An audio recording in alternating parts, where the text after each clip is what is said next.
किसी भी लड़की की सुंदरता उसके चेहरे से ज़्यादा दिल की होती है। दोस्तों, एक नई कहानी में आप सबका बहुत बहुत स्वागत है। अशोक भाई ने घर में पैर रखा। अरे सुनती हो? आवाज़ सुनते ही अशोक भाई की पत्नी हाथ में पानी का गिलास लेकर बाहर आई और बोली, अपनी बिटिया का रिश्ता आया है। अच्छा भला इज्जतदार सुखी परिवार है। लड़के का नाम युवराज है, बैंक में काम करता है। बस बेटी हाँ कह दे तो सगाई कर देते हैं। उनकी बेटी एकमात्र लड़की थी। घर में हमेशा आनंद का वातावरण रहता था। कभी कभार अशोक भाई की सिगरेट व पान मसाले के कारण उनकी पत्नी और बेटी के साथ कहासुनी हो जाती थी, लेकिन अशोक भाई मजाक में टाल देते थे। बेटी खूब समझदार और संस्कारी थी।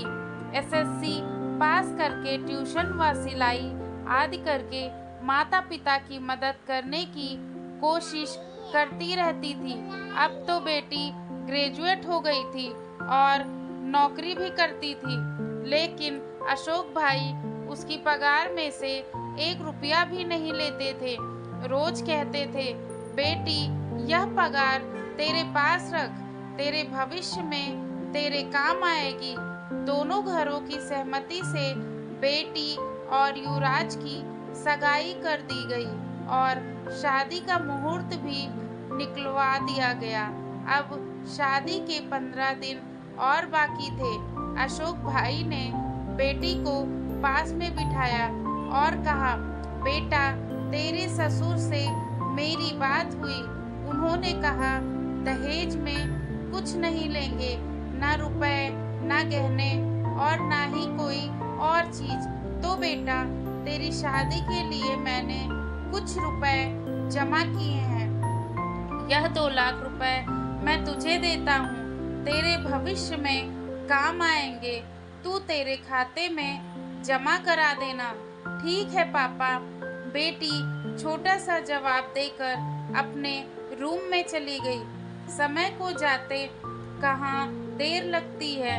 2 महीने पहले शुभ दिन बारात आंगन में आई। पंडित जी ने चौरी में विवाह विधि शुरू की।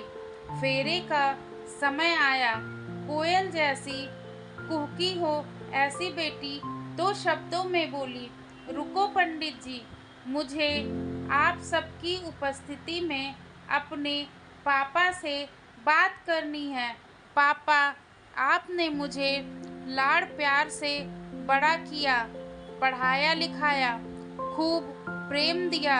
इसका कर्ज तो चुका सकती नहीं, लेकिन युवराज और मेरे ससुर जी की सहमति से आपका दिया 2 लाख रुपए का चेक मैं वापस देती हूँ। इन रुपयों से मेरी शादी के लिए हुए उधार वापस दे देना और दूसरा चेक 3 लाख का जो मैंने अपनी पगार में से बचत की है, जब आप रिटायर होंगे तब आपके काम आएंगे।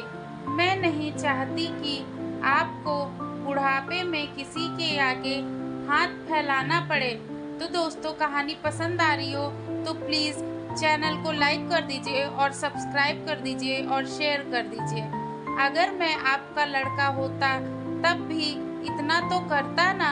वहाँ पर सभी की नज़र बेटी पर थी। पापा, अब मैं आपसे जो दहेज में मांगू वह दोगे? अशोक भाई भारी आवाज में, हाँ बेटा, इतना ही बोल सके।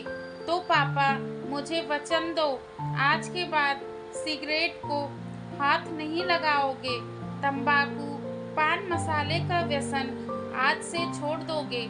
सबकी मौजूदगी में दहेज में बस इतना ही मांगती हूँ। लड़की का बाप मना कैसे करता? शादी में लड़की की विदाई के समय कन्या पक्ष को रोता देखा होगा, लेकिन आज तो बारातियों की आंखों में भी आंसुओं की धारा बह रही थी। मैं दूर से उस बेटी को लक्ष्मी रूप में देख रही थी। रुपयों का लिफाफा मैं अपने पर्स से नहीं निकाल पा रही थी। साक्षात लक्ष्मी को मैं कैसे लक्ष्मी दूं, लेकिन भ्रूण हत्या करने वाले लोगों को इस जैसी लक्ष्मी कहाँ मिलेगी। तो दोस्तों, हम सबको मिलकर ये दहेज की कुरीतियों के प्रति एक कदम उठाना है और अपने बच्चों को अच्छे संस्कार देने हैं, चाहे वह लड़का हो या फिर लड़की। आज के समाज में दोनों बराबर हैं, ऐसा हम सभी मानते हैं। तो प्लीज़ चैनल को लाइक और सब्सक्राइब